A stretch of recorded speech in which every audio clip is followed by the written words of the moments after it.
तो कल हम लोग balanced wheat stone bridge circuit में थे और वो कुछ ऐसे था।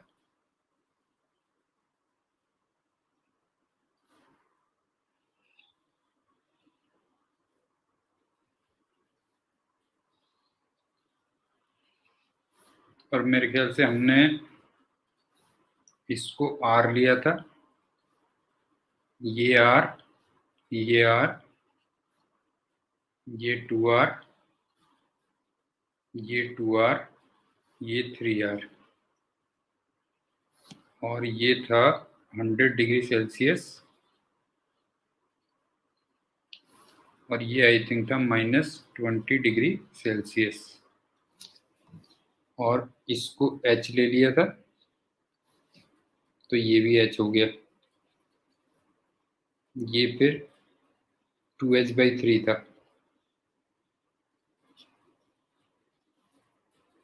और ये H/3 था, क्यों?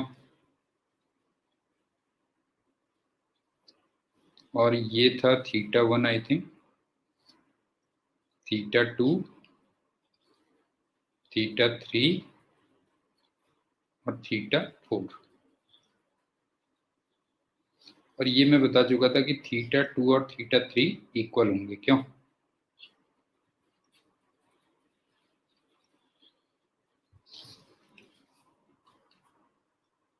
अब PS एक बात बता कि अगर मैं केवल इतने वाले पोर्शन के लिए H = TD/R लगाऊं तो काम चल गया ना मेरा? नहीं है, बता H की वैल्यू कितनी थी वैसे? बाय द वे याद है H की वैल्यू कितनी थी बेटा? जो है H की वैल्यू कितनी थी? 16/3 कुछ 2R थी, कितनी थी जो है? 120 कुछ आया था ना, 120 नीचे R भी था, क्यों? कितना आया था कुछ याद है बेटा? जो है कितना था? जो है 22.5 आ रहा हूँ, ये आया था मेरे ख्याल से। H की जो वैल्यू निकाली थी वो मेरे ख्याल से 22.5/R निकाली थी, क्यों? अब वैल्यू रख देते हैं, देख 22.5/R equal to temperature difference कितना हो गया? देख 100 - θ1, क्यों? ये हो गया अपॉन R आ गया, बस हो गया। इसका रेजिस्टेंस R ही तो है, ये हो गया। R यहाँ से कैंसिल हो गया तो θ1 निकल गया, क्यों? 100 - 22.5, क्यों?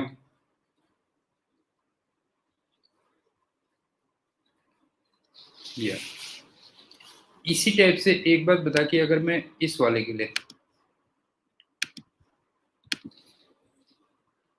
मान लो ये वाले के लिए मैं H लिखूं तो फिर ये TD/3R होगा ना? फिर बता,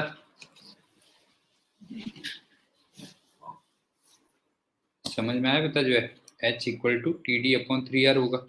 H को मैंने रखा 22.5/R इक्वल टू TD कितना हो गया? देख θ4 -(-20), क्यों? /3R आ गया, तो फिर यहाँ से R भी कैंसिल हो गया, क्यों? तो यहाँ से θ4 निकालो।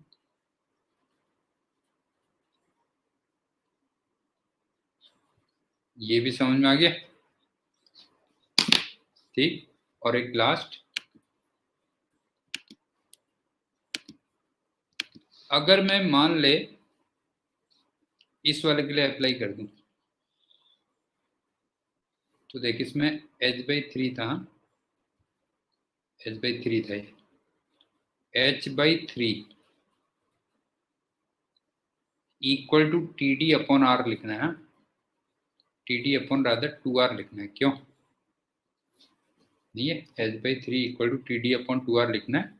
अब h मैंने लिखा 22.5 अपॉन R इंटू 3 और TD यहाँ पे कितना हो गया, θ1 माइनस θ3। क्यों, θ1 माइनस θ3 अपॉन 2R आ गया। अब फिर से ये R और R कैंसिल हो गया, तो यहाँ से θ3 निकालेंगे।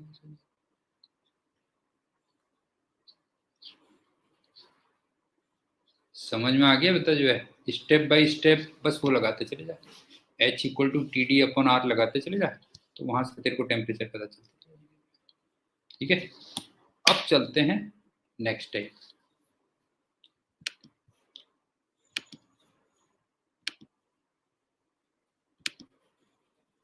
मैंने कहा था ना, कैलोरीमीट्री को आप कंडक्शन से लिंक करते हो। क्यों, कैलोरीमीट्री प्लस कंडक्शन।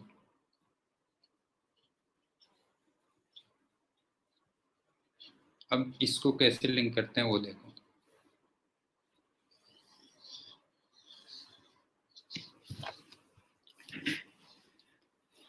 कैलोरीमीट्री में हमने कौन कौन सी इक्वेशंस पढ़ी हैं? Q equal to ms delta theta या C डेल्टा थीटा कह लो। यहाँ पे तुम्हें याद होगा C इक्वल टू ms होता था। क्यों, और या फिर ml लगाया था। क्यों,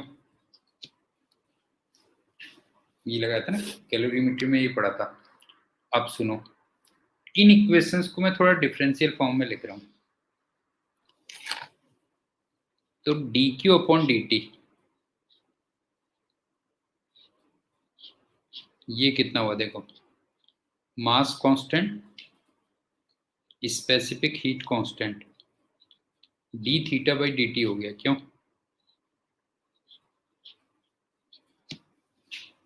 टेम्परेचर चेंज हो रहा है। या c कांस्टेंट और d थीटा बाई dt, ये भी समझ में आ गया।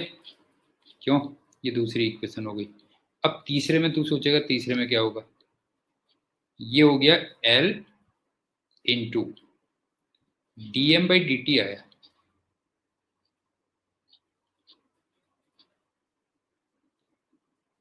ये हुआ। अब जरा अलग अलग वर्ड्स के मीनिंग समझ क्या है देख। यहां पे जो dq बाई dt होगा, ये rate of flow of heat होगा। क्यों, बता। यहाँ पे dq बाई dt क्या होगा, rate of flow of heat होगा। बता, जो है rate of flow of heat. अब चलते हैं d थीटा बाई dt क्या होगा।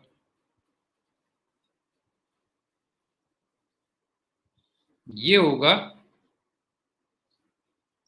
Rate of change of temperature. बता, rate of change of temperature, ये हो गया। अब चलते हैं dm बाई dt क्या हो गया। ये हुआ rate of conversion of mass. Good afternoon बेटा। From one state to another state. बताओ, ये समझ में आया?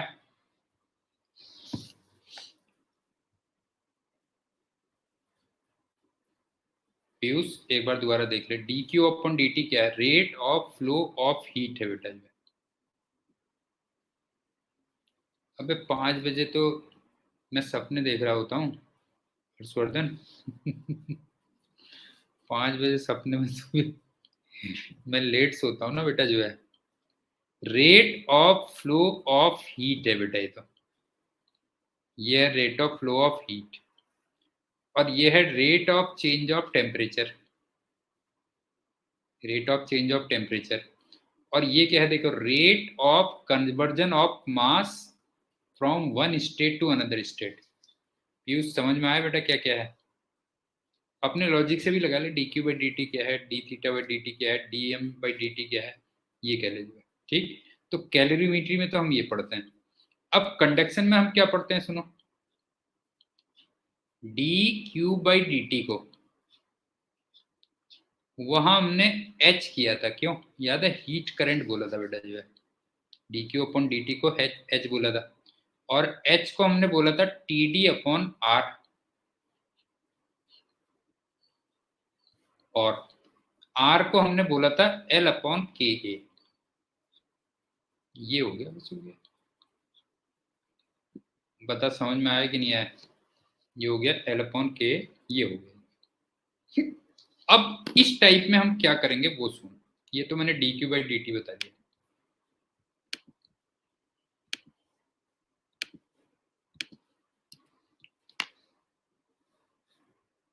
इन दिस टाइप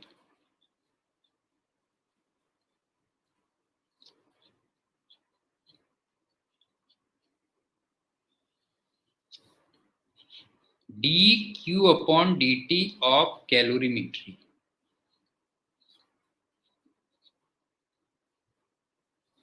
इसको इक्वल करेंगे D Q by D T of conduction, ये होती है, बस हो गया। समझ में आ गया? बताओ जो है इस वाली टाइप में D Q upon D T of calorimetry और D Q upon D T of conduction, इन दोनों को क्या करते हैं, इक्वेट करते हैं। इसमें एक बार फिर से पढ़ा रहा हूँ कि D Q by D T calorimetry में हमने क्या क्या पढ़ा है, M S D theta by D T या C into D theta by D T. और ये वैसे कब यूज करेंगे, जब टेम्परेचर चेंज होगा। समझ में आया? जब टेम्परेचर चेंज होगा। और यह मैं L into D M by D T करूंगा, कब? जब स्टेट चेंज होगी।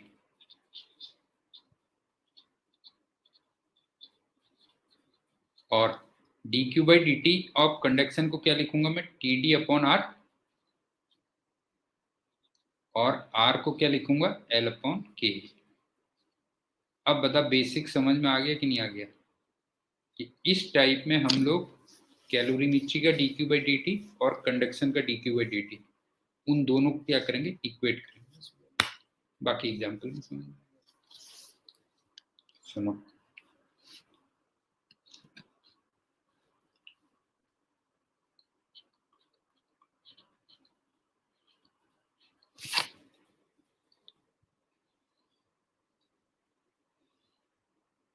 यहाँ पे तुमने 100 डिग्री सेल्सियस मेंटेन किया हुआ है,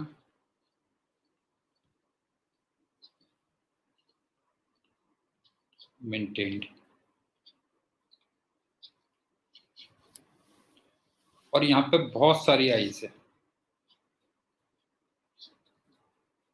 0 डिग्री सेल्सियस पे।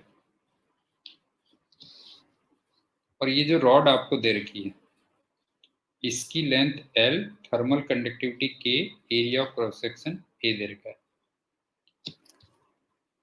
आपसे ये पूछता है कि rate of melting of ice,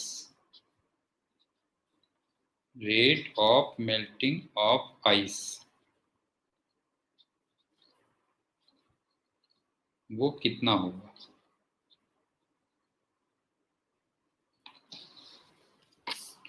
अब एक बात बताओ कि टेम्परेचर डिफरेंस की वजह से, ठीक है ना, एक जगह 100 डिग्री सेल्सियस है, एक जगह 0 डिग्री सेल्सियस है, तो टेम्परेचर डिफरेंस की वजह से हीट इधर को फ्लो करेगी ना, क्यों पीयूष? ये बता, हीट इधर को फ्लो करेगी कि नहीं करेगी, बता जो है।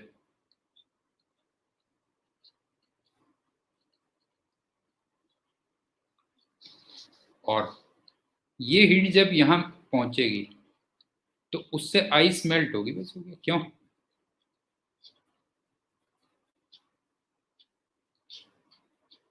समझ में आया? नहीं है, उससे आइस क्या होगी, मेल्ट होगी, ये कह लो। तो एक तरीके से ऑर्डर देखूं तो पहले कंडक्शन हुआ, उसके बाद कैलोरीमेट्री आई। क्यों? पहले कंडक्शन और फिर कैलोरीमेट्री। तो एक बात बता, मैं dQ/dt कंडक्शन को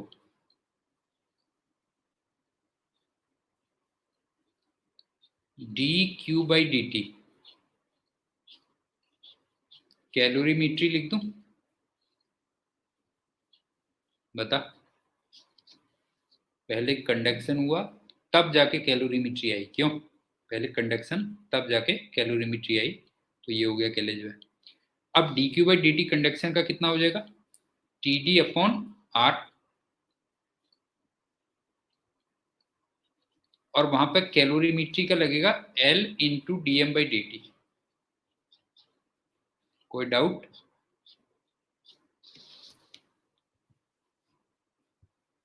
बता पीयूष, ये हो गया। और बाय द वे मैं R कितना लिखता, L/KA लिखता। क्यों? तो यहां से dm/dt निकल गया वो सब। जरा देख dm/dt कितना निकल के आ गया। dm/dt निकल गया, क्या आ गया, KA टेम्परेचर डिफरेंस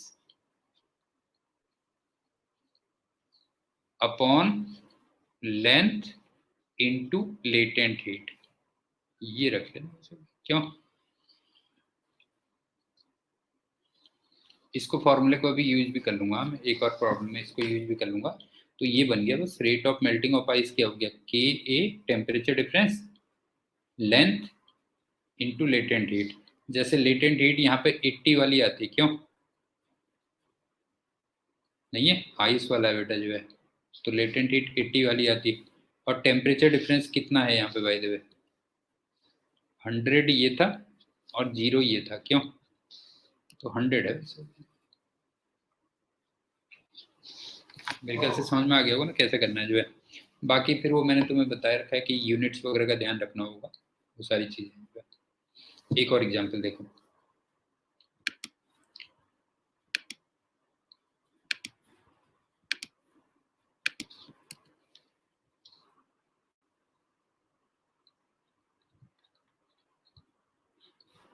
ये एक रॉड है,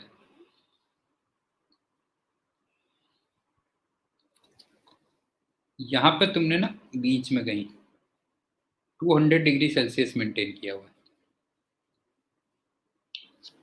और यहाँ पे बहुत सारी आइस है 0 डिग्री सेल्सियस पे, और इधर पे बहुत सारा वाटर है 100 डिग्री सेल्सियस पे। अब ये बता, बीच में ज्यादा टेम्परेचर है, तो इसका मतलब हीट दोनों तरफ जाएगी ना। बता। नहीं बता, बीच में ज्यादा टेम्परेचर है तो हीट दोनों तरफ जाएगी। अच्छा, यहाँ पे क्या होगा, यहाँ पे आइस मेल्ट होगी,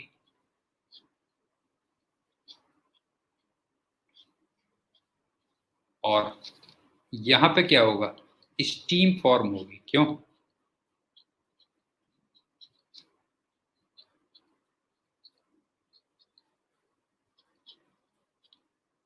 पीएस समझ में आया कि नहीं आया, बता बेटा जो है। यहाँ पे स्टीम फॉर्म होगी। अब मान लो इधर की लेंथ L1 है, इधर की लेंथ L2 है। आपसे कहता है कि L1/L2 निकालो, कितना होगा if rate of melting of ice. ठीक है, ये है rate of melting of ice is equal to 2 times rate of formation of steam. Short form समझ गए ना क्या क्या कह रहा हूँ बेटा जो है। Rate of melting of ice is equal to 2 times rate of formation of steam. ये दे रखा है, तो L1/L2 निकालना है। तो एक बात बताओ, अभी मैंने dm/dt का क्या फॉर्मूला बनाया था पिछले उसमें, इस सिचुएशन में dm/dt का फॉर्मूला बनाया था KA TD। Upon length into latent heat. बता क्लियर है पीयूष? बता K A into T D upon length into latent heat ये बनाया था क्यों? और तेरे को दे ये कंडीशन रखी है, तो इसका मतलब क्या हुआ जरा बता जो है। इसका मतलब ये हुआ कि के A T D upon length into latent heat, I side वाला, इज इक्वल टू 2 टाइम्स के A T D upon length into latent heat, steam side वाला। बता क्लियर है कि नहीं है? बता पीयूष।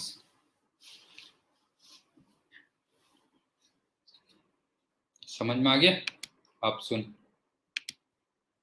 एक ही रॉड है तो इसका मतलब दोनों साइड में के और ए तो सेम रहेगा ना। बता दोनों को दोनों साइड में के और ए सेम रहेगा।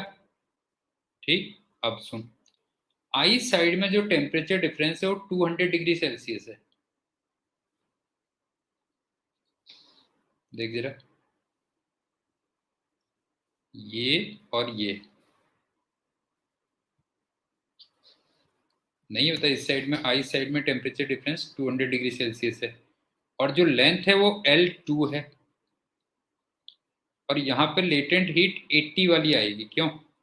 ये होगी। और स्टीम साइड में जो टेम्परेचर डिफरेंस है वो 100 डिग्री सेल्सियस है।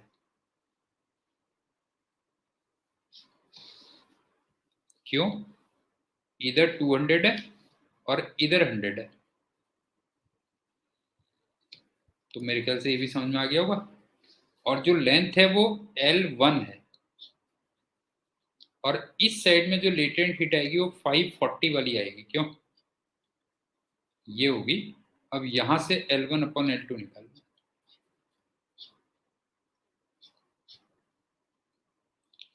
समझ में आया या नहीं आया बेटा?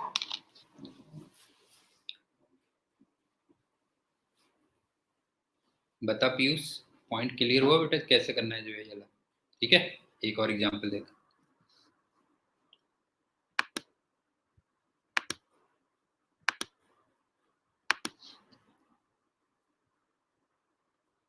दो आइडेंटिकल रॉड्स हैं, टू आइडेंटिकल रॉड्स।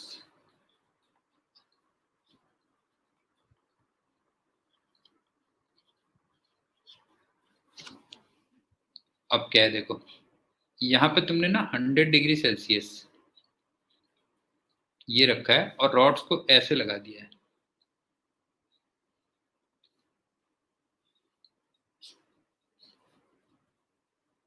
ये रॉड 1 है, ये रॉड 2 है और यहाँ पे आइस है 0 डिग्री सेल्सियस पे। और तुमसे ये कहता है कि rate of melting of ice वो अल्फा दिया हुआ है। और वैसे इसकी यूनिट ये होगी बेटा केजी पर सेकेंड।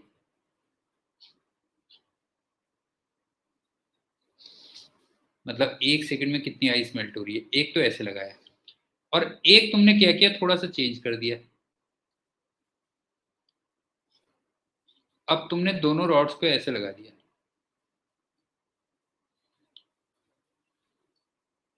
ये 1 है, ये 2 है और वही 100 डिग्री सेल्सियस और 0 डिग्री सेल्सियस। और अब तुम्हें rate of melting of ice ये बीटा दिया हुआ है, तो तुमसे पूछता है अल्फा अपॉन बीटा कितना होगा। पहले क्वेश्चन समझ में आया है या नहीं आया बेटा बता।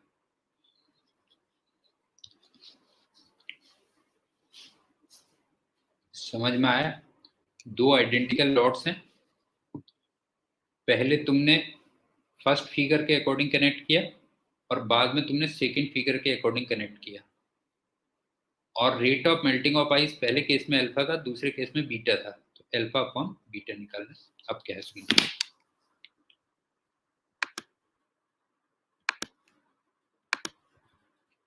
एक बात बताओ कि अगर आइडेंटिकल लॉट्स हैं तो इनका मतलब उनका जो थर्मल रेजिस्टेंस आर होगा वो सेम रहेगा ना?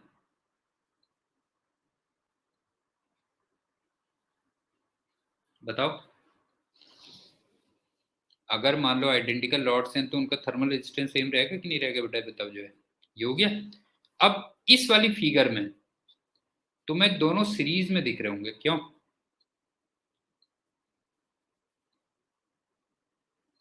तो इसका मतलब जो नेट रेजिस्टेंस होगा वो 2R होगा या नहीं होगा, बताओ।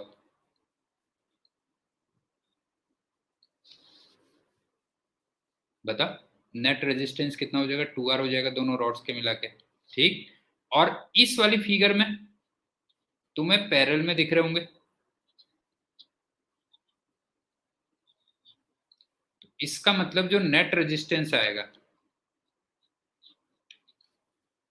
वो R/2 आ जाएगा। बता हर्ष, बता समझ में आया कि नहीं आया? पहले केस में रेजिस्टेंस 2R और दूसरे केस में नेट रेजिस्टेंस कितना आएगा? R/2। तो अब ये बता कि दोनों केसेस में टेम्परेचर डिफरेंस तो सेम है ना?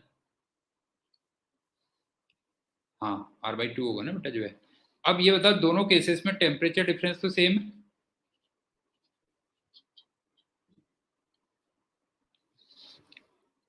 लेकिन जो थर्मल रेजिस्टेंस है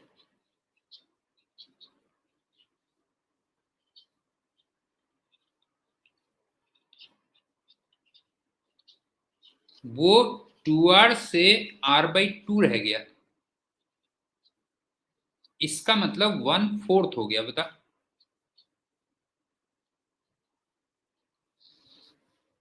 बता क्लियर है कि नहीं है, बता जो है। थर्मल रेजिस्टेंस 2R से R/2 हो गया, इसका मतलब 1/4 रह गया। इसका मतलब जो हीट फ्लो होगा, हीट फ्लो वो बता कम होगा या ज्यादा होगा? अगर रेजिस्टेंस कम हो जाएगा तो हीट फ्लो बता कम होगा या ज्यादा होगा, ये बता बेटा जो है। अगर मान लो रेजिस्टेंस कम हो गया तो हीट का फ्लो कम होगा या ज्यादा होगा, ये बता बेटा जो है। हीट का फ्लो क्या होगा बता जो है, बढ़ जाएगा ना। हाँ, तो ये 4 टाइम्स हो जाएगा, कोई डाउट?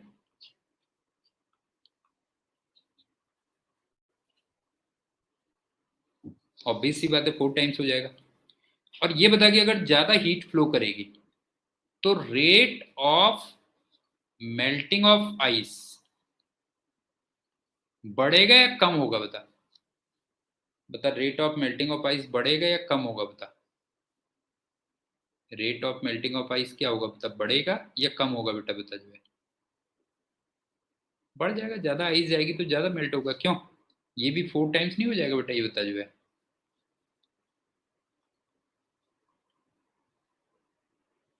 तो इसका मतलब ये हो गया कि जो बीटा की वैल्यू है वो 4 टाइम्स एल्फा हो गई ना, फिर क्यों? नहीं है तो बीटा की वैल्यू 4 टाइम्स एल्फा हो गई, तो यहाँ से एल्फा अपॉन बीटा कितना आ गया बता जो है। एल्फा अपॉन बीटा ये 1/4 हो गया। हर्ष, बता समझ में आया कि नहीं आया बेटा, बता जो है। कि जब तू पहली फिगर से दूसरी फिगर में गया, ठीक है ना, जब तू पहली फिगर से दूसरी फिगर में गया तो थर्मल रेजिस्टेंस 1/4 रह गया। इसका मतलब हीट फ्लो 4 टाइम्स हो जाएगी, और अगर ज्यादा हीट जाएगी तो ऑब्वियस सी बात है rate of melting of ice भी क्या हो जाएगा, बढ़ जाएगा। हाँ, तो rate of melting of ice क्या हो जाएगा, 4 टाइम्स हो जाएगा। ठीक है। अच्छा, ये जितने भी एग्जांपल्स हम कर रहे हैं ना उसमें लॉस वगैरह सब जीरो मान के चल रहे हैं, ध्यान रखना बेटा जो है। मतलब हम ये नहीं मान रहे कि एटमॉस्फेयर में कोई लॉस हो रहा है और वो सब हो रहा है, ये ध्यान रखना बेटा। समझ में आई बात? कि जितने भी हम एग्जांपल्स कर रहे हैं उसमें एटमॉस्फेयर में लॉस वगैरह क्या मान के चल रहे हैं, सब जीरो मान के चल रहे हैं बेटा, ये ध्यान रखना। ठीक। अब चलते हैं अगला एग्जांपल।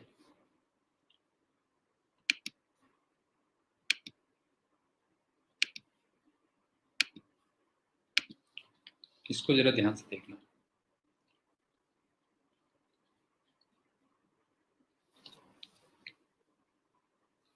यहाँ पे एक बॉडी है, एक है, और इसकी हीट कैपेसिटी सी दे रखी है।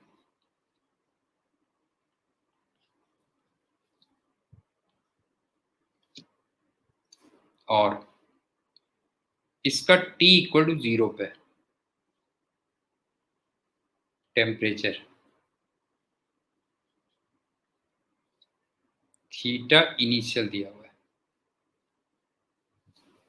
और इसको एक रॉड से कनेक्ट करते हो, एक लार्ज बॉडी बी से,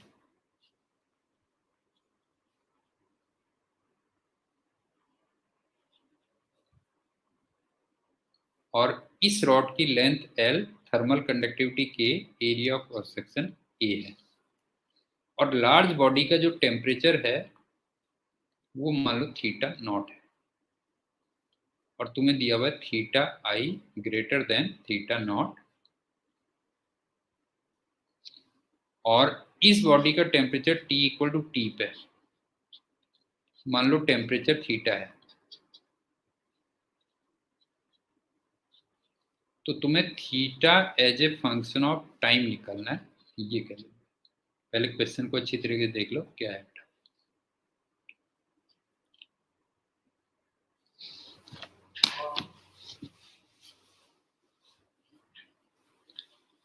एक बॉडी ए है जिसकी हीट कैपेसिटी सी दे रखी है, T इक्वल टू 0 पे उसका टेम्परेचर थीटा इनिशियल दिया हुआ है, और उसको एक रॉड से तुम लार्ज बॉडी बी से कनेक्ट करते हो जिसका टेम्परेचर थीटा नॉट है, और थीटा इनिशियल थीटा नॉट से बड़ा है, तो ए का temperature as a function of time T निकालना है। इसको धीरे धीरे स्टेप बाय स्टेप करते हुए चलते हैं, क्या क्या इसके मेन पॉइंट्स है। सुन, सबसे पहले तो मैंने तुम्हें बताना कि ये जो लॉस हो रहा है बेटा, ये इसको हम 0 मान के चल रहे हैं, ध्यान रखना, इस लॉस की बात कर रहा हूं। अब सुनो, ये बताओ कि जो लार्ज बॉडी है,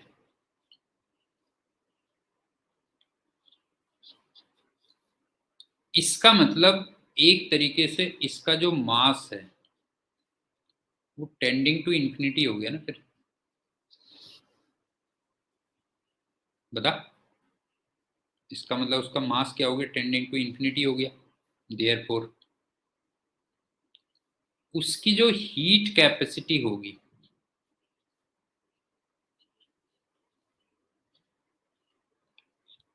सी, और वो सी तुम्हें याद होगा ms के इक्वल होती थी, क्यों? ये भी टेंडिंग टू इंफिनिटी होगी, बताओ क्लियर है? यूज बता, अगर मास टेंडिंग टू इंफिनिटी है तो उसकी हीट कैपेसिटी भी टेंडिंग टू इंफिनिटी होगी, ठीक। और अगर हीट कैपेसिटी इंफिनिटी है तो इसका मतलब उसका टेम्परेचर चेंज करने के लिए, therefore to change its temperature, change its temperature, large amount of heat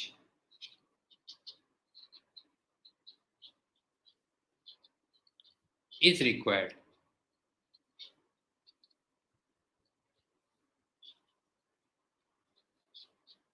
बता क्लियर है या नहीं है बेटा, बता। यूज जैसे सिंपल सी बात है ना कि खली की डाइट बहुत अच्छी है भाई, रेसलर है तो ऑब्वियस ही बात है उसकी खाने की कैपेसिटी बहुत ज़्यादा है, तो उसको खिलाने के लिए तेरे को बहुत ज़्यादा खाना होना चाहिए कि नहीं होना चाहिए तेरे पास, ये बता। क्यों? तो इसका टेम्परेचर चेंज करने के लिए क्या होगा, तेरे को लार्ज अमाउंट ऑफ हीट चाहिए होगी, या मैं कह सकता हूं और इसका जो टेम्परेचर थीटा नॉट है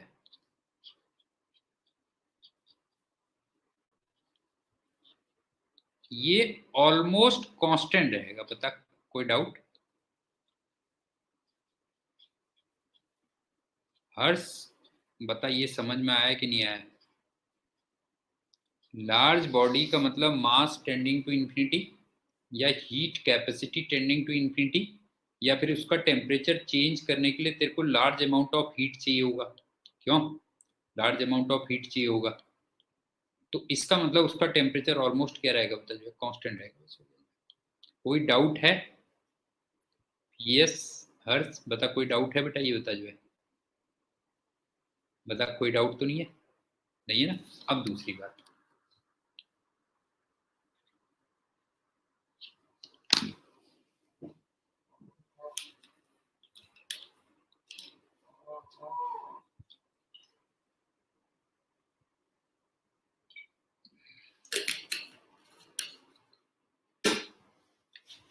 अब ये बता कि जो इक्वेशंस फॉर्म की जाती हैं वो टी टाइम पे फॉर्म की जाती है ना। इक्वेशंस आर फॉर्म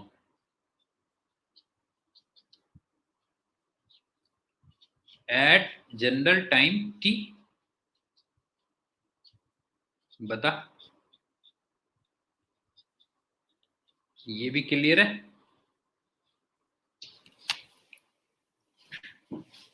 अब तीसरी बात सुन, जनरल टाइम टी पे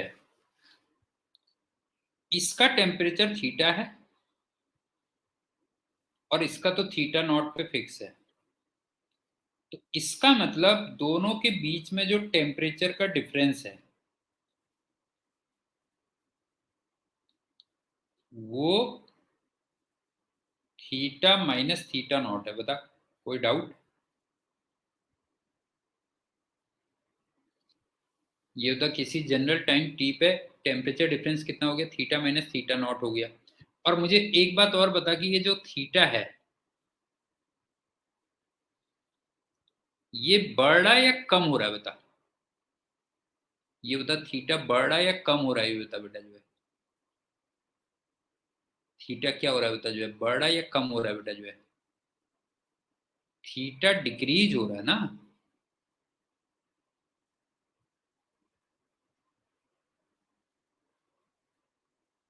भाई तुमने रॉड से कनेक्ट किया हुआ तो थीटा कम होता जा रहा है। और ये बताओ कि इसका फाइनल टेम्परेचर थीटा नॉट के इक्वल नहीं हो जाएगा? बता जो है, ये बता थीटा फाइनल ये किधर को जाएगा जरा बता जो है, इन थीटा नॉट की तरफ जाएगा कि नहीं जाएगा? बता जो है।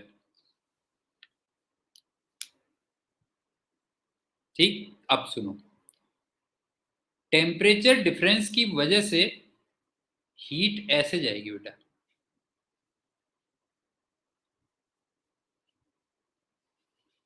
ये हीट फ्लो होगा।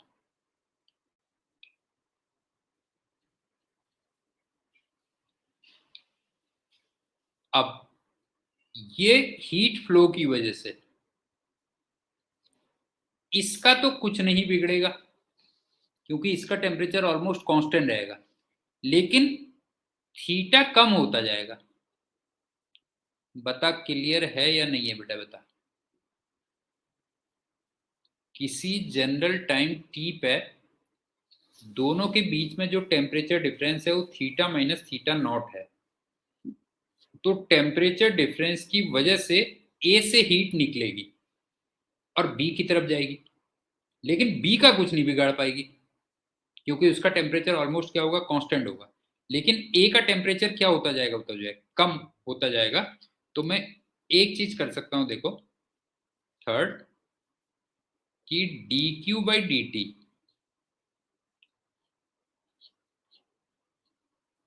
Of calorimetry of A equal to D Q by D T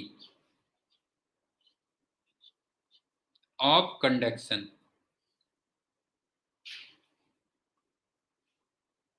through rod. बता ये इक्वेशन सही लग रही है तेरे को, नहीं लग रही बेटा? बता, बता।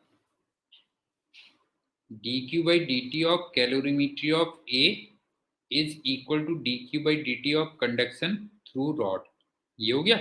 अब ये कितना लिखूंगा देख, ये लिख दूंगा, अभी लगा रहा हूँ वही जो तो कह रहा है ना, वही लगा रहा हूँ बेटा जो है, ये लगाऊंगा c into minus D theta by D T. अब लिख रहा हूं मैं, अब बता, ये बता, ये आ गया c into minus D theta by D T.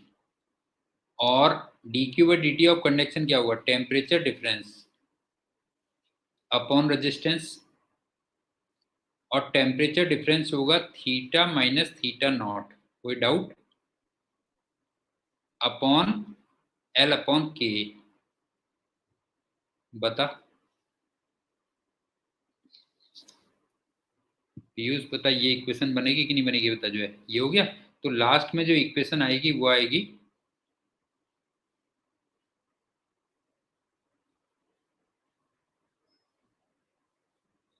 नहीं, टेम्परेचर डिफरेंस, हाँ डिफरेंस में वैसे सही करें, डिफरेंस वर्ड थोड़ा सही नहीं है।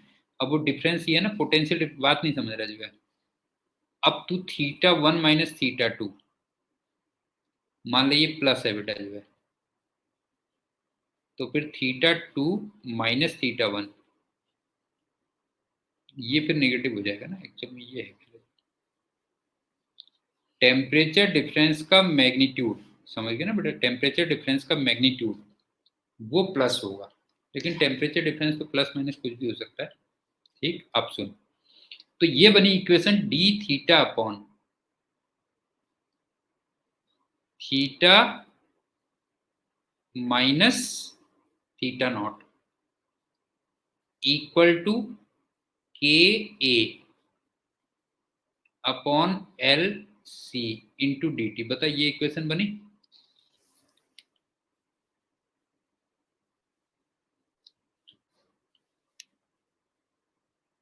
पीयूष बता ये बनी। अब इक्वेशन वो लगा दे, बस हो गया। टाइम की लिमिट लगा देना 0 से t, और टेम्परेचर की लिमिट्स लगा देना थीटा इनिशियल से, थीटा लिखेगा, थीटा फाइनल नहीं लिखेगा बेटा, ये ध्यान रखना, थीटा इनिशियल से थीटा ये लगेगा, बस हो गया, ये होगा। तो यहां से theta as a function of T निकाल लेना, find theta as a function of time T. अच्छा वैसे एक बात बताऊं, थीटा वर्सेस टी ना कुछ ऐसे बनेगा बेटा जो है, देख थीटा ये लेकिन ए का है ना, ध्यान रखना,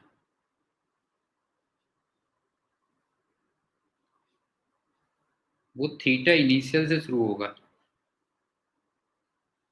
और थीटा नॉट पे जाके रुक जाएगा, और वो एक्सपोनेंशियल बनेगा बेटा। हाँ समझ में आ रहा है बेटा, ऐसे बनेगा बेटा, ये होगा। और इसकी इक्वेशन अगर मैं लिखूं तो क्या होगी, जरा ये भी देख ले। जैसे ये जो गैप है, ये तेरे को लिख रहा होगा theta initial minus theta not दिख रहा होगा, क्यों, ये गैप। अब देख पूरे का पूरा ग्राफ थीटा नॉट के ऊपर है, और ये वाली वैल्यू एक्सपोनेंशियली कम हो रही है, बता क्लियर है, ये वाली वैल्यू एक्सपोनेंशियली कम हो रही है। तो इसका मतलब इसको अगर तू देखेगा ना तो ऐसे बनेगा बेटा जो है, theta equal to theta naught plus theta initial minus theta naught E की पावर माइनस के टी, इस टाइप से कुछ आएगा बस, इस टाइप की इक्वेशन बनेगी, ध्यान रखना। अच्छा इसमें एक चीज और बता देता हूँ, ये जो है ना, ये वाला जो हुआ है बेटा, ये वाला कांस्टेंट बनेगा एक्चुअली, इसको चलो के डैश कह दे रहा हूँ मैं, के डैश कह दे रहा हूँ, ये जो के डैश है ना वो बनेगा बेटा जो है, क्या था जरा देखना, के डैश की वैल्यू क्या आ रही थी, जरा चेक कर, के ए अपॉन एल सी।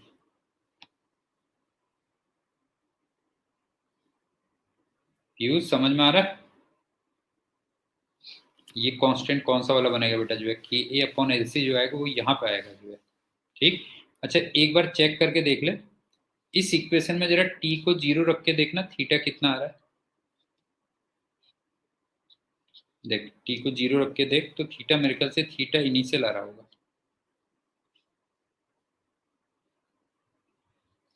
ये आ रहा होगा। और एक बार जरा इसमें टी को इंफिनिटी पुट करके देख थीटा कितना आ रहा है, जरा चेक कर। थीटा की वैल्यू थीटा नॉट आ रही होगी, क्यों?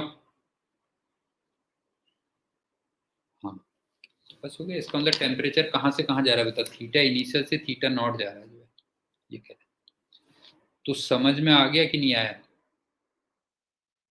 एक बार फिर से बता दे रहा हूँ, लार्ज बॉडी का मतलब होता है जिसका मास बहुत ज्यादा है। तो इसका मतलब जिसकी हीट कैपेसिटी बहुत ज्यादा है। इसका मतलब थोड़ी मोड़ी हीट से उसके टेम्परेचर पे कोई फर्क नहीं पड़ना। अगर तुम्हें उसका टेम्परेचर बढ़ाना है, नहीं है उसका टेम्परेचर चेंज करना है, तो बहुत ज्यादा हीट चाहिए होगी। तो इस क्वेश्चन में बी का टेम्परेचर वो तो फिक्स रहेगा, लेकिन ए का टेम्परेचर धीरे धीरे क्या होता जाएगा बताओ, जो है कम होता जाएगा। ये है। और फाइनली वो थीटा नॉट के इक्वल हो जाएगा। मतलब एक आपके तक ना वही वाली प्रॉब्लम है, बताता हूँ मैं। देखा जैसे तुम ये समझो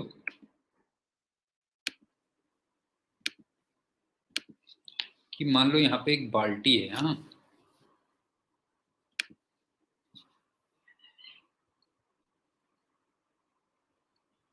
इसमें पानी है और इसको तुमने समुद्र से जोड़ दिया बेटा जो है।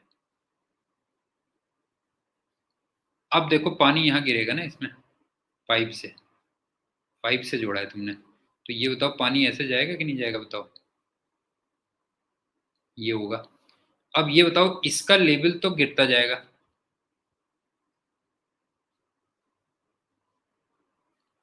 लेकिन क्या समुद्र के लेवल में कोई फर्क पड़ेगा, ये बता बेटा जो है। ये बता समुद्र के लेवल में एक बाल्टी पानी से कोई फर्क पड़ेगा, ये बता जो है। नहीं पड़ेगा ना। तो इसका मतलब इसका लेवल क्या रहेगा बेटा जो है, इसका लेवल ऑलमोस्ट सेम रहेगा।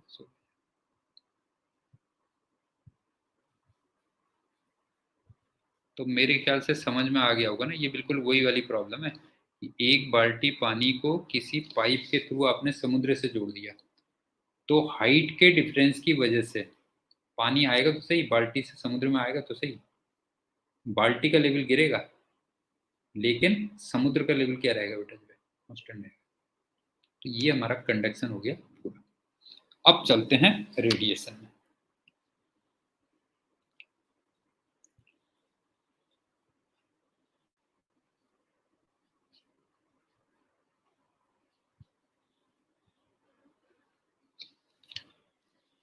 रेडिएशन में एक्चुअल में डेफिनेशन ज्यादा है बेटा जो है।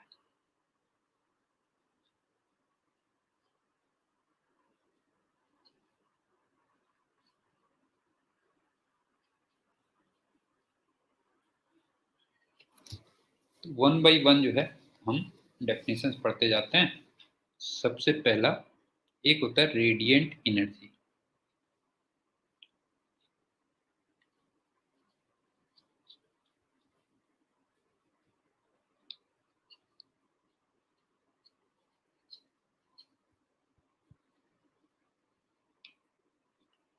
एक बात बताओ कि कोई भी बॉडी अपने टेम्परेचर की वजह से इलेक्ट्रोमैग्नेटिक वेव्स के फॉर्म में या फोटॉन्स के फॉर्म में एनर्जी रेडिएट करती रहती है ना, क्यों? कोई भी बॉडी अपने टेम्परेचर की वजह से इलेक्ट्रोमैग्नेटिक वेव्स या फोटॉन्स के फॉर्म में एनर्जी रेडिएट करती रहती है, उसको हम रेडिएंट एनर्जी कहते हैं। ठीक है, तो ये ध्यान रखना, all bodies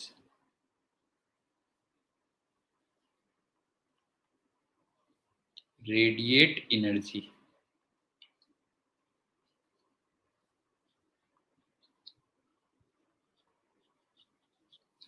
in the form of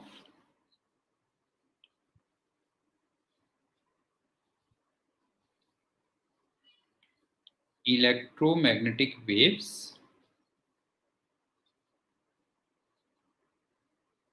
और photons.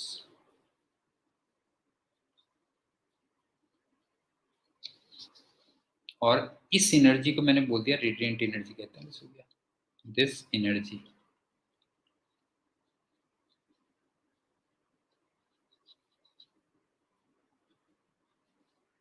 Is called radiant energy.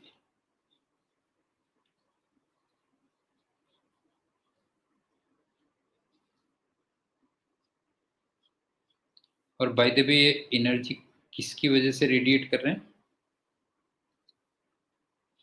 By virtue of temperature. क्यों?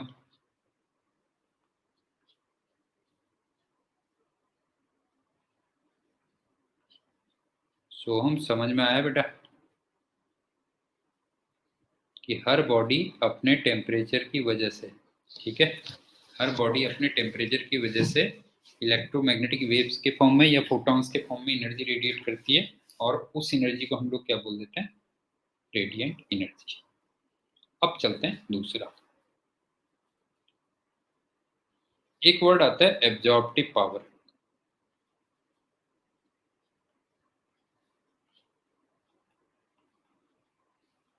कल तुम्हारा मेरे ख्याल से मॉर्निंग में 6:30 पे क्लास है ना?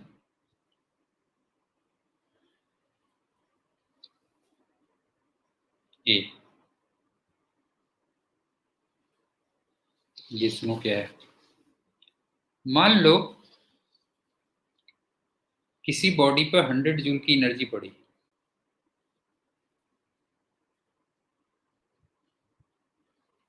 और इसमें से केवल 60 जूल एब्जॉर्ब हुई।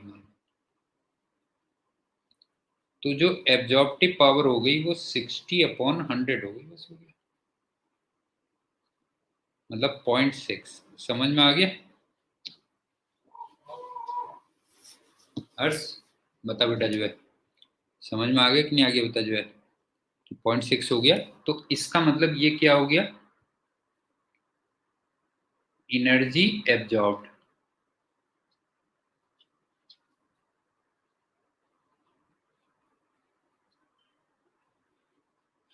Upon energy incident. क्यों?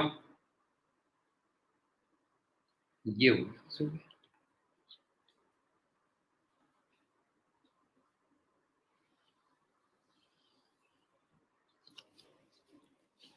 अब एक बात बताओ कि जो एब्जॉर्ब्ड एनर्जी है वो इंसिडेंट से कभी ज्यादा नहीं हो सकती ना?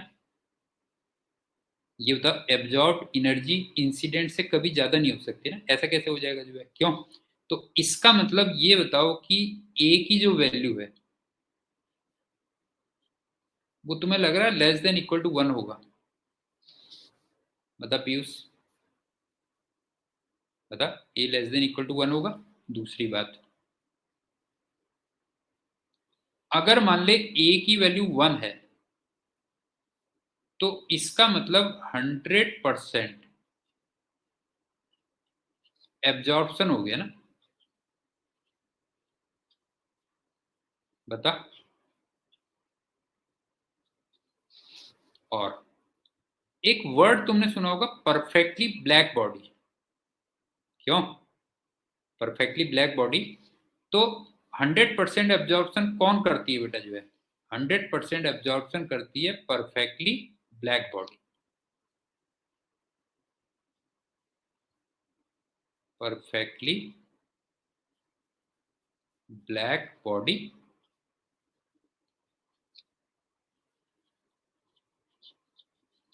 और आगे से मैं इसको PBB बोल दूंगा। हर्ष बता बेटा, समझ में आ गया कि नहीं आ गया कि absorptive power less than equal to 1 होगी, और ए इक्वल टू 1 का मतलब 100% एब्जॉर्प्शन होगा, और एक वर्ड आएगा आगे चल के परफेक्टली ब्लैक बॉडी, वो 100% एब्जॉर्ब करती है, तो उसके लिए ए की वैल्यू क्या होगी? 1 होगी। और एक चीज और, तीसरा पॉइंट, एक बात बताओ, ये एनर्जी अपॉन एनर्जी दो एनर्जी का रेशियो है, तो ये यूनिट लेस और डायमेंशन लेस होगा ना? क्यों? एनर्जी अपॉन एनर्जी है तो यूनिट लेस और डायमेंशन लेस होगा कि नहीं होगा पता जो है। तो इसका मतलब ये हो गया यूनिट लेस और डायमेंशन लेस।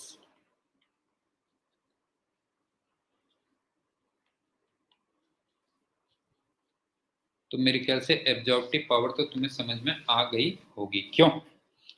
अब चलते हैं तीसरी डेफिनेशन।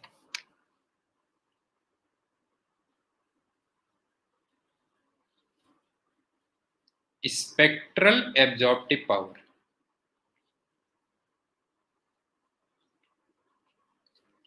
स्पेक्ट्रल एब्जॉर्प्टिव पावर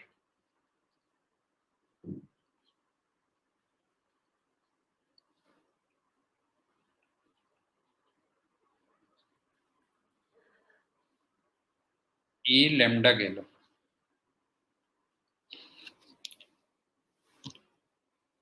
तो ये absorptive power for a particular wavelength lambda है, बस हो गया। This is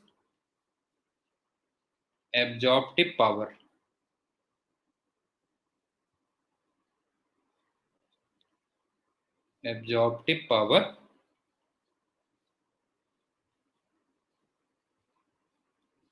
of wavelength lambda है, बस हो गया।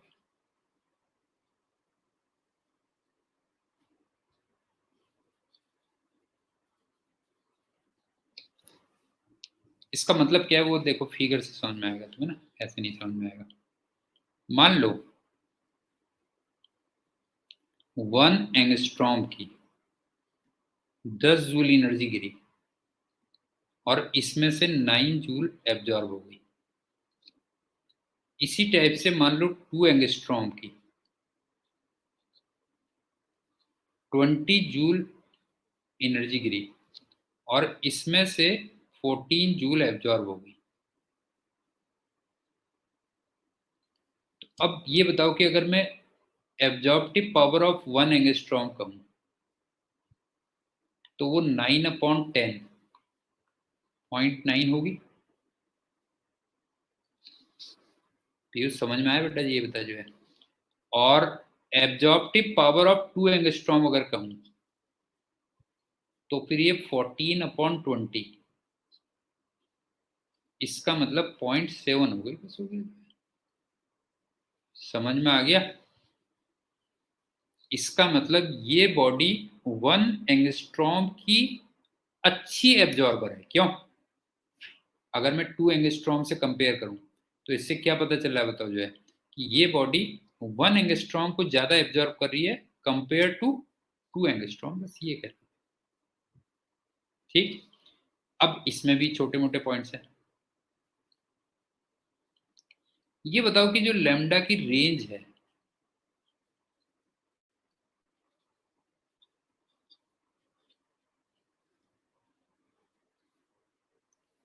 वो 0 से इंफिनिटी कुछ भी हो सकती है ना, मतलब टेंडिंग टू 0। बता। नहीं होता। ये हो गया। और दूसरी बात, अगर मैं टोटल एब्जॉर्प्टिव पावर करूं तो फिर ये ऐसे नहीं होगी बेटा, ये ध्यान रखना, this is not directly added. ऐसा नहीं होगा कि A lambda 1 plus A lambda 2 plus and so on, ये नहीं होगा बेटा, ये ध्यान रखना। जैसे अगर मैं प्रीवियस एग्जांपल में देखूं,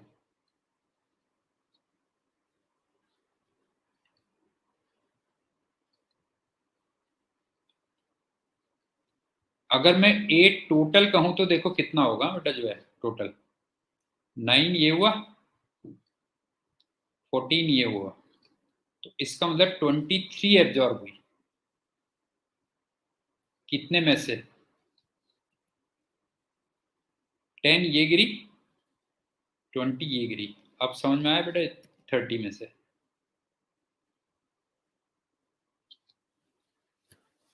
पॉइंट क्लियर हुआ कि नहीं हुआ बता जो है। इस एग्जांपल में अगर मैं टोटल ए निकालता तो वो 23/30 कहते।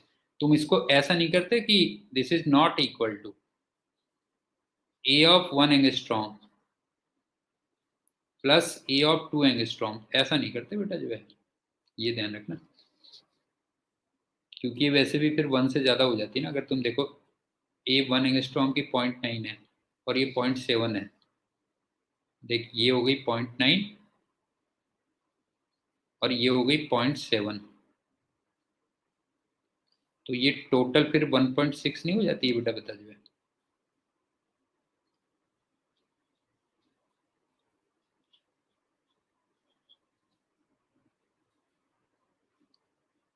बट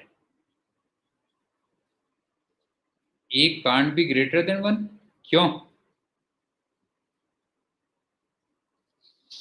पीयूष? समझ में आ रहा है कि नहीं आ रहा बेटा, ये बता जो है। समझ में आ रहा है कि अगर टोटल वो निकालना है तो ऐसा नहीं कि तुम सारी ए लैम्डा 1 ए लैम्डा 2 ए लैम्डा 3 को ऐड कर लो जो है, ये कर लो जो है। अच्छा वैसे भी तुम्हें एक ना एक कंसेप्ट बताता हूँ जो है।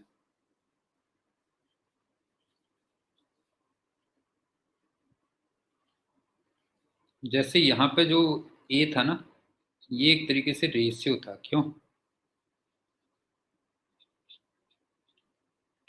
रेशियो या परसेंटेज, कुछ भी कह लो।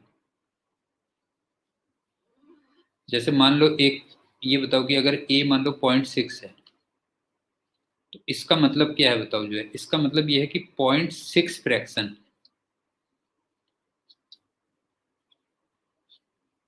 और 60% इज एब्जॉर्ब्ड। बताओ पीयूष, बता ये समझ में आया कि नहीं आया, बता जो है। अगर मान ले ए की वैल्यू 0.6 है, तो इसका मतलब 0.6 फ्रैक्शन या 60% एब्जॉर्ब हो रही है, लेकिन किसका? ऑफ इंसिडेंट, क्यों?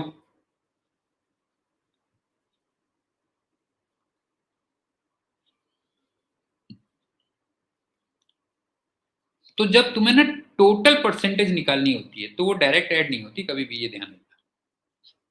Total percentage not added directly.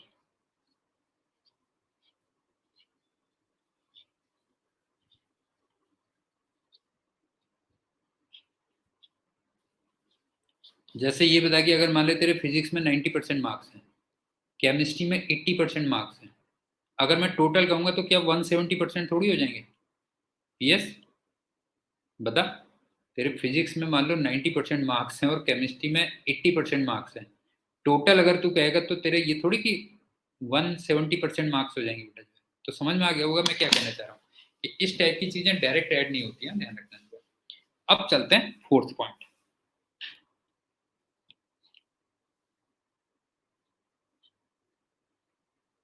Emissive power.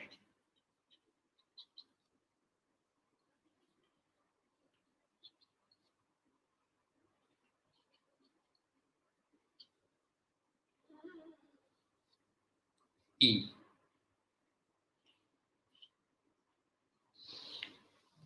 ये बेसिकली होता है यूनिट सरफेस एरिया से यूनिट टाइम में जितनी एनर्जी रेडिएट होती है वो होता है बस, हो गया जो है। तो ये ध्यान रखना, ई होता है energy radiated, energy radiated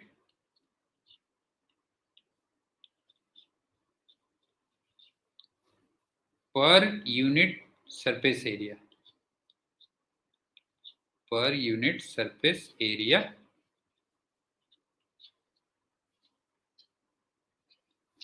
in unit time. ये हो गया, आई थिंक समझ में आ गया होगा ना। ये रेशियो वेशियो नहीं है बेटा, जय ध्यान रखना, नॉट रेशियो।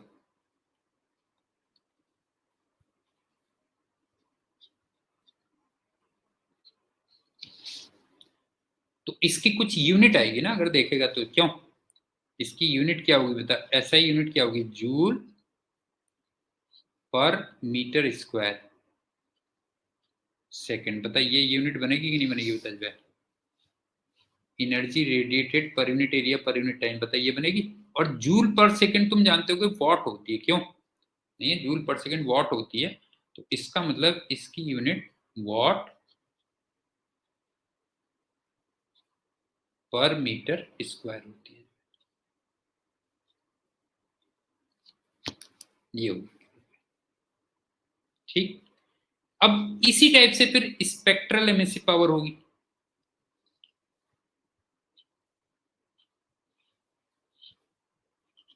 स्पेक्ट्रल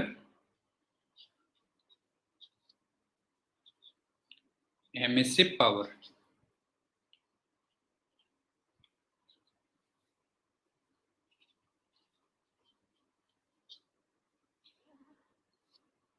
इसको हम ई लैम्डा से दिखा देंगे। तो बस इसकी डेफिनेशन थोड़ा सा ये हो जाती है कि बिटवीन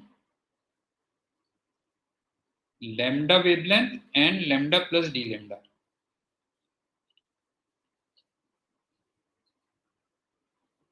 हाँ, बिल्कुल सही कह रहा है।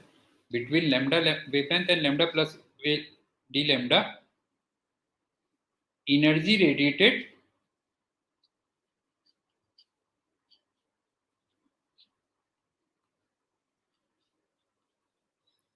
Per unit area per unit time.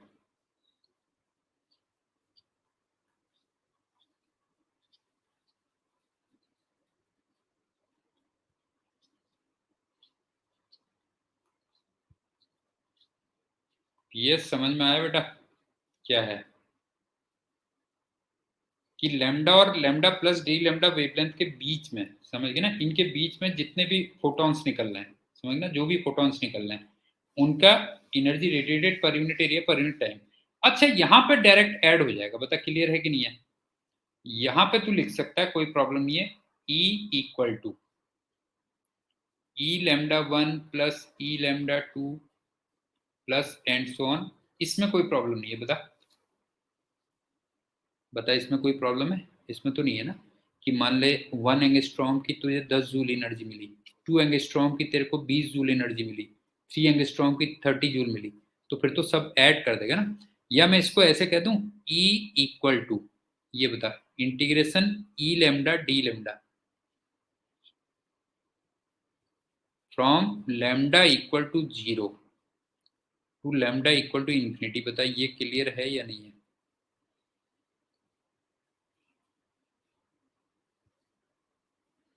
बता बेटा, क्लियर हो गया ना? इसमें कोई प्रॉब्लम नहीं, इसको तू ऐड कर सकता है। ठीक, तो ये हो गई तुम्हारी एमिसिव पावर और स्पेक्ट्रल एमिसिव पावर। अब चलते हैं 6 पॉइंट।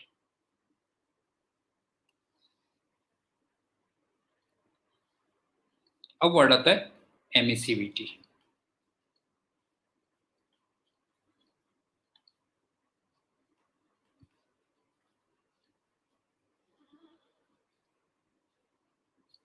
इसके कई और नाम है, तो सारे में लिख दे रहा हूं। ऑल्सो नोन एज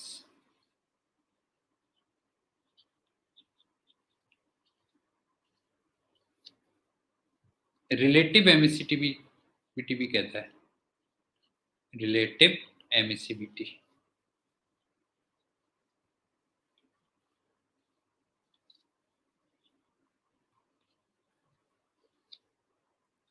एमिटेंस भी लिखा होगा कई जगह,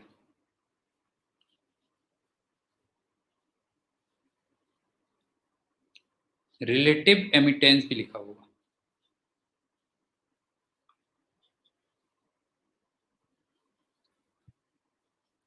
ठीक है, कंफ्यूज मत होना, कभी हो सकता है एमिसिविटी लिखा हो, कहीं रिलेटिव एमिसिविटी लिखा हो, एमिटेंस लिखा हो, रिलेटिव एमिटेंस, कुछ भी कह लो। दूसरी बात, ये भी यूनिटलेस होता है, यूनिटलेस एंड डायमेंशनलेस।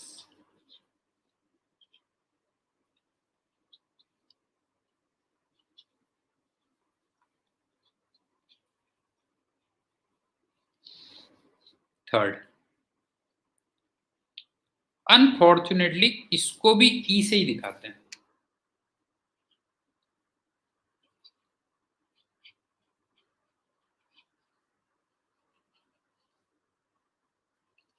लेकिन फिर यूनिट से पहचान लेना, बस हो गया। जैसे अगर मान ले ई तेरे को जो है ना यूनिट लेस दिया हुआ है,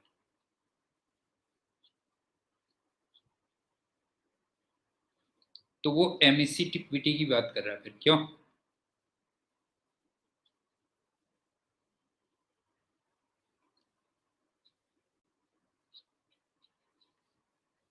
और अगर मान ले तेरे को जूल पर मीटर स्क्वायर सेकंड दिया हुआ है, तो फिर एमिसिव पावर की बात कर रहा है। पहचान लोगे ना किसके बारे में बात चल रही है बेटा जो है। अगर मान ले दोनों को तेरे को ई से दिखा रखा है तो कंफ्यूज तो नहीं होगे ना कि अगर यूनिट लेस है तो फिर वो एमिसिविटी है, और अगर यूनिट दे रखी है तो फिर वो एमिसिव पावर है। फोर्थ,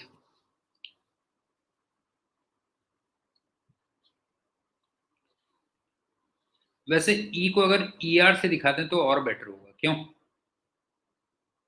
अब बेटर है, क्यों?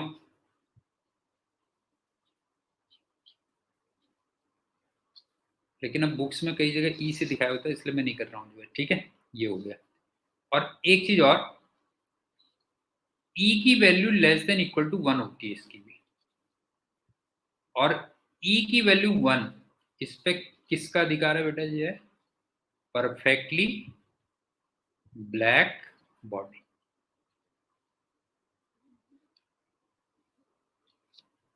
समझ में आ गया कि इसके कई नाम होते हैं? Relative emissivity, emittance, relative emittance, unitless, dimensionless होगा। और बाय द वे इसको भी ई से दिखा रखा है, तो फिर कंफ्यूज मत होना, यूनिट से पहचान लेना किसकी बात चल रही है। और वैसे मैंने तुझसे कहा कि बेटर ई आर होगा, और इसकी वैल्यू भी लेस देन 1 होगी, और 1 वैल्यू होगी परफेक्टली ब्लैक बॉडी के लिए। लेकिन अभी तक मैंने ये नहीं बताया ये होती क्या चीज है। क्यों पीएस? होती क्या चीज है ये नहीं बताया ना बेटा मैंने जो है, ठीक। अब सुन, अगर मान ले ई आर की वैल्यू किसी के लिए 0.4 है,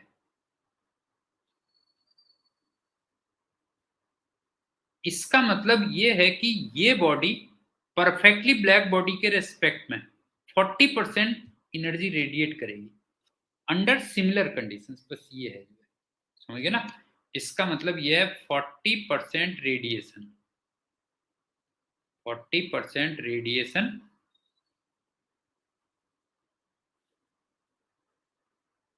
एज कंपेयर टू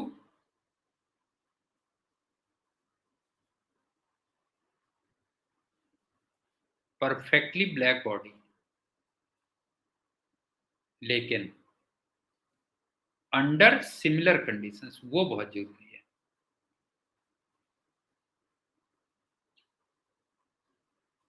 पीयूष समझ में आया कि अगर इस बॉडी को और परफेक्टली ब्लैक बॉडी को सिमिलर कंडीशंस पे रखोगे, और अगर perfectly black body 100 joule energy radiate कर रही है, तो फिर ये कितना रेडिएट करेगी? 40 जूल करेगी। ये इसका मतलब है। तो मेरे ख्याल से क्लियर हो गया होगा ना ई का मतलब क्या है बेटा जो है। वैसे ई आर इक्वल टू 0.4 लिखता तो मैंने तेरे से कहा फिर कोई कंफ्यूजन ही नहीं होता, क्यों? ई आर इक्वल टू 0.4 लिखते तो फिर कोई कंफ्यूजन नहीं होता, क्यों? ये हो गया। बाकी चल फिर करते हैं कल के लेक्चर में 6:30 पे morning. Okay, bye and thank you है।